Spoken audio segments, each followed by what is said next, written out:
I have in front of me Ray Chase, aka Gebel, the refined yet terrifying villain of Bloodstained. Hello, Ray. Hi there. Am I talking to you or all the people out there? You are going to be talking to everyone out there. Okay. Let's take it from the top. All the Kickstarter fans, all public at large, the moon, the galaxy, everyone. Great. So we've got you here with us. We just finished running through some absolutely amazing acting. Not trying to blow smoke at you, but really impressive stuff. And I've got a few questions to throw at you for the fans. Sure. So the first one, no one had any idea you're going to be Gebel. Sorry. So surprise.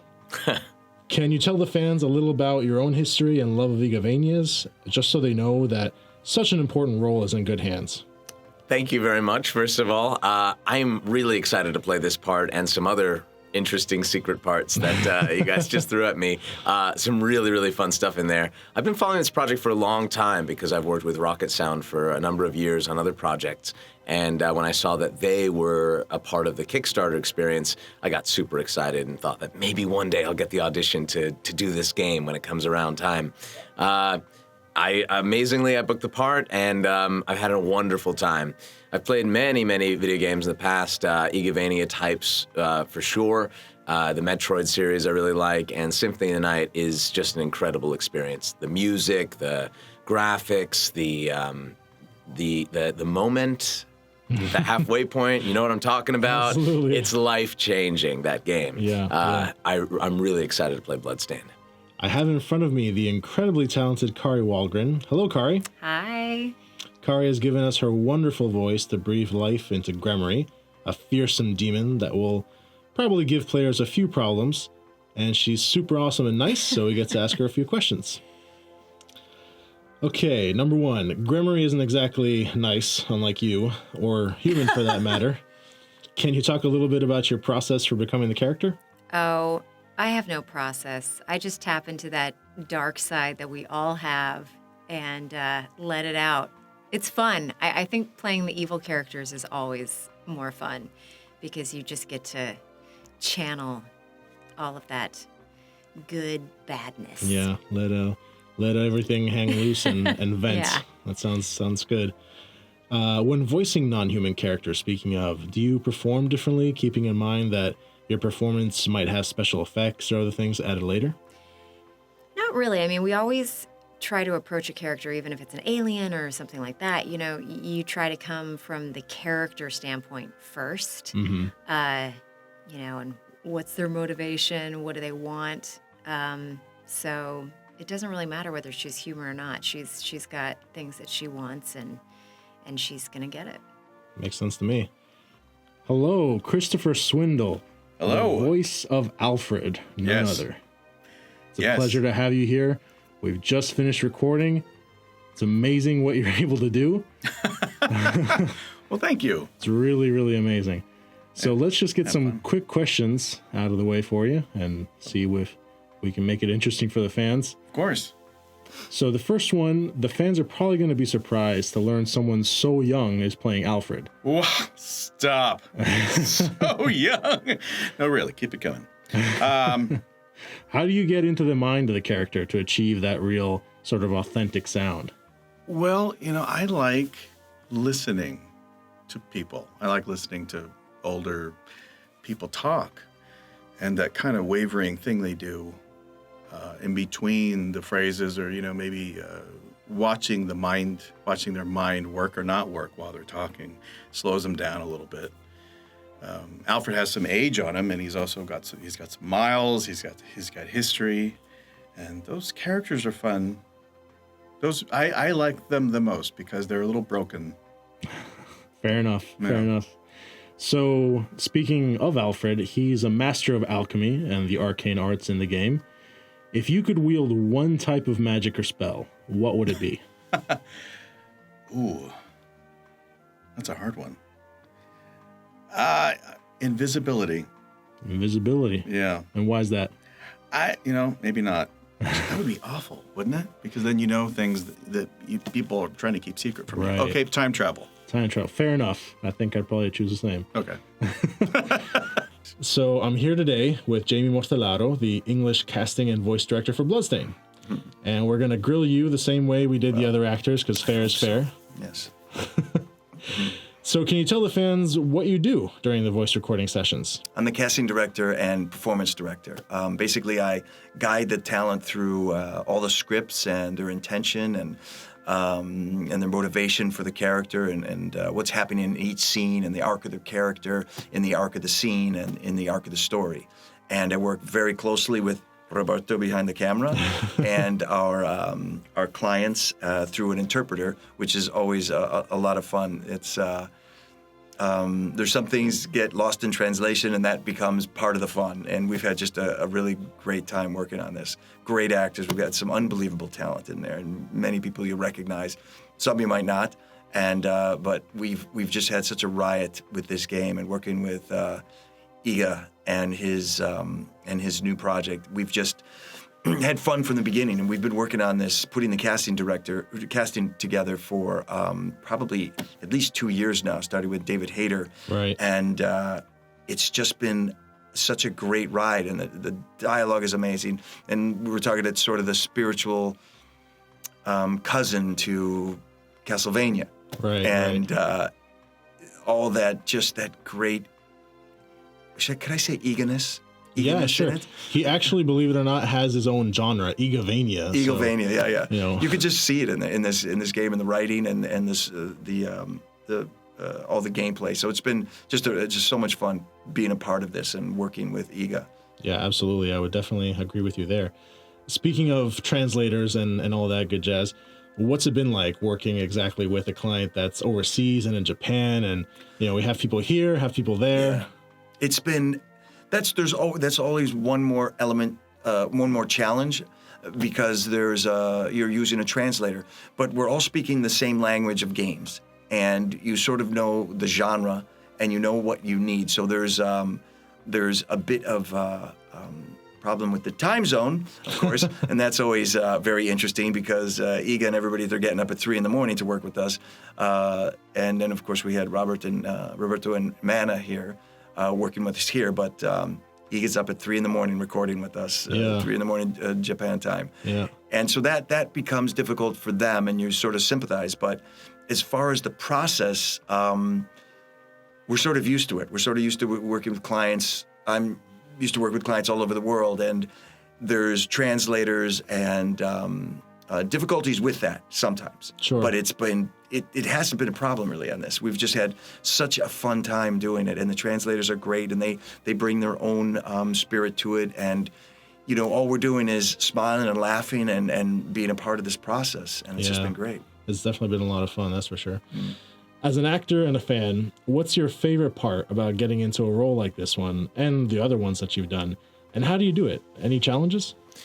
Well, one of the cool things about it is we do our work in the studio, but once the game is done, we give it off to the fans, and you guys have a lot of fun with it. I have no idea which of these lines are going to be repeated the most, that'll become iconic. That sort of process is always fascinating to me, to see which one of the ones like Dark Metamorphosis end up getting to be catchphrases in their own right. Any challenges doing this? There's a lot of dying and a lot of hurting people and getting hurt, and that can hurt your voice, but it's absolutely worth it in the end. Did you have any challenges in voicing your parts, or maybe, if there was one sort of thing that stuck out in your mind? There is always that kind of slight juggling act of trying to keep that ethereal or otherworldly quality in addition to the other acting beats. Sure. So, yeah, I would say just kind of trying to mix those two and make her, and to not tip the hat too much. What's the biggest challenge you tackle when you take on a new role? Well, for me, it's truth, finding the truth in it. Sure. I do a lot of voice matching for celebrities and other actors, and that is a challenge in itself, to be truthful to what they bring to it and be consistent with it. And with me, it's always about truth. Fair enough. That's a great answer. So what's your favorite part about voice acting, just in general? Probably storytelling. I think we all love telling stories. You know, I loved listening to them growing up, and I was a big fan of cartoons and the claymation holiday specials and all that stuff. And so, I think it's the storytelling, and good storytelling, good writing is for me the best part of it. Absolutely, and this game is amazing in that sense. Yeah, definitely creates a whole new universe for people to explore. Yeah. Let's throw a funner, lighthearted question at you. Yeah. How many times did you want to strangle me? And speak truthfully. Well, you're bigger than me, so That's true. and you're Italian, so hey, we're supposed to be in the same we're boat supposed to get together, along. You know Yeah, what I'm that's saying? true. No, No, not at all. kidding. No, this has been working with the publisher, and it's been a great process.